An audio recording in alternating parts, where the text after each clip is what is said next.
तो Gemini welcome to our angel guidance 2.2। I hope आप सब अच्छे होंगे। आज मैं फिर आपके लिए रीडिंग देखने आई हूँ और देखने वाले हैं कि हम यहाँ पे कि आपके लिए आपका लाइफ का नेक्स्ट चैप्टर कैसा होने वाला है, क्या होगा उसमें। लेट्स सी क्या आएगा।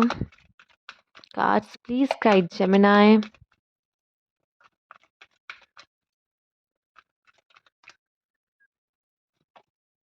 मेमोरीज ऑफ लव, किसी को याद करने वाले हो या किसी के साथ ये लव वाली मेमोरीज क्रिएट करने वाले हो।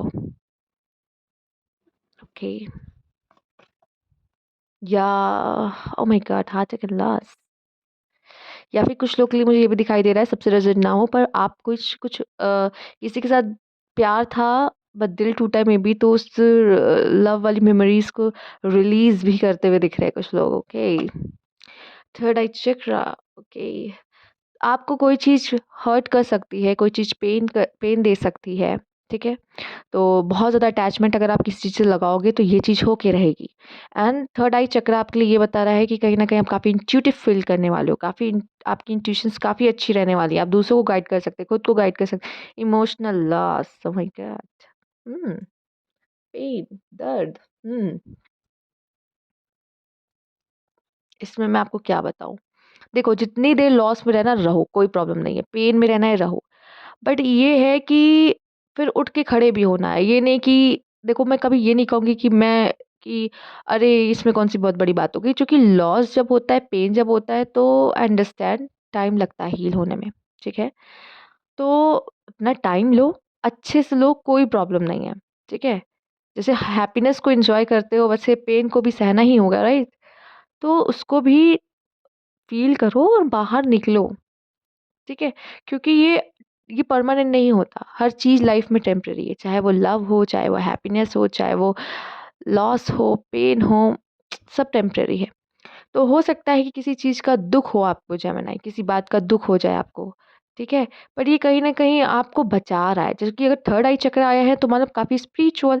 एंड इस जब थर्ड आई चक्र है तो कहीं न कहीं कोई तो है, स्पेशली यहाँ पे थर्ड आई ओम से कनेक्ट करते हैं और ओम को शिव से कनेक्ट करते हैं। और शिव डिस्ट्रॉयर है। अगर आपको किसी गलत चीज़ की लत लग रही है ना, तो शिव जी उसको डिस्ट्रॉय कर देंगे। वो कभी भी वो नहीं चाहेंगे कि आप किसी बैड अटैचमेंट में, कोई टॉक्सिक रिलेशनशिप में रहो, ठीक है। लेट्स सी यहाँ पे आपके लिए और क्या मैसेज है। अपने इंट्यूशंस की सुनना, मे बी शायद आपको खुद ही साइंस मिलने लग जाए कि शायद जो अभी आपके लाइफ में चल रहा है वो सही नहीं है, कहीं ना कहीं कुछ तो गड़बड़ है। आपको पहले से इसका आभास होने लगे। टेम्पल पाथ, सी स्पिरिचुअल, ये स्पिरिचुअल हेल्प है आपके लिए, ये आपको मदद की जा रही है। आप एक स्पिरिचुअल पाथ पे चलने वाले हो, और कहते हैं कभी भी स्पिरिचुअल पाथ पे चलना आसान नहीं होता। भगवान की राह पे कोई चले आसान है? पेशेंस चाहिए, पेशेंस, राइट। पेशेंस चाहिए। And okay, ego, may be ego या फिर कोई सेफ एंड सिक्योरिटी को लेके कुछ चक्कर ऐसा है यहाँ पर। आपके आपकी जो रेड चक्र, आपका रूट चक्र जो है कहीं ना कहीं ब्लॉक्ड है। तो कहीं न कहीं आपको इनसिक्योरिटीज़ हैं जिसकी वज़ह से ये आपको हार्ट ब्रेक हो सकता है, हार्ट अटैक हो सकता है। पेशेंस रखिए, पेशेंस।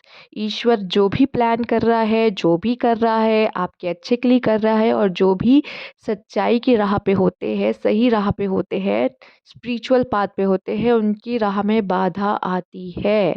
और वो आपकी लाइफ़ में उन्हीं लोगों को हटाते हैं जो आपको और पेन दे सकते हैं इन फ्यूचर, ठीक है।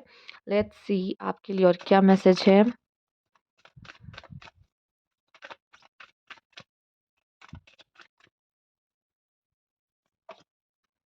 Don't let pride get in your way. किसी भी तरह का प्राइड, किसी भी तरह का ईगो नहीं आना चाहिए रास्ते में आपके।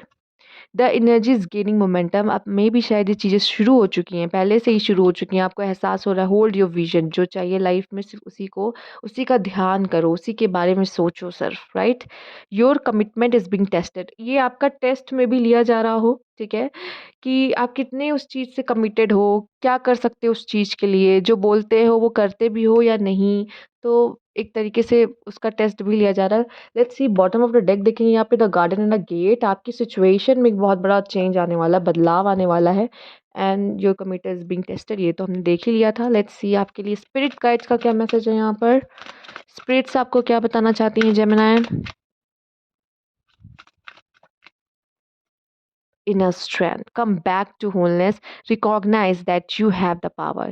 तो अब समय आ चुका है ये जानने का कि आप पावरफुल हो। कभी कभी आप अपनी पावर किसी और के हाथ में दे देते हो, और वो यही होता है कि वो आपको अपनी तरह से चला रहा था, आपकी इमोशंस को अपनी तरह से हैंडल कर रहा होता, लेकिन नहीं।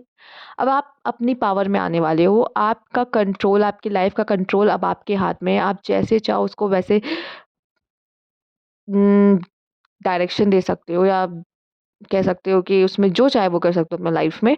बट अब आपने कई जगह एनर्जीज़ अपनी दी हुई थी, अब समय आ चुका है अपनी एनर्जीज़ को वापस ले लेने का उन सब से, जिनको आपने दे रखा था, वो वैल्यू नहीं करते।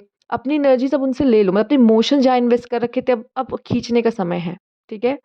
बस हो गया। अगर आप ही इन्वेस्टमेंट किए जा रहे हो, सामने वाले को उसकी कोई वैल्यू ही नहीं है, तो फिर अब बस हो गया, ठीक है? अब बस बहुत हुआ। अब जो भी अपनी एनर्जीज़ है उनको समेट के अपने पास बुला लो, चाहे आपकी प्यार की एनर्जीज़ हैं, चाहे जिस चीज़ की एनर्जीज़, अगर सामने वाला वैल्यू नहीं करता, तो अब वापस लेने का समय है, ओके? पावरफुल होइए, और किसी को भी अपने लाइफ का रिमोट मत दो। समझ में आया? ये थी आपके लिए एक गाइडेंस। तो ये थी आपकी रीडिंग। अगर आपको अच्छी लगी तो लाइक कीजिएगा, सब्सक्राइब मेरा चैनल अभी तक नहीं किया है तो कमेंट बॉक्स में ज़रूर बताइएगा। Thank you for watching.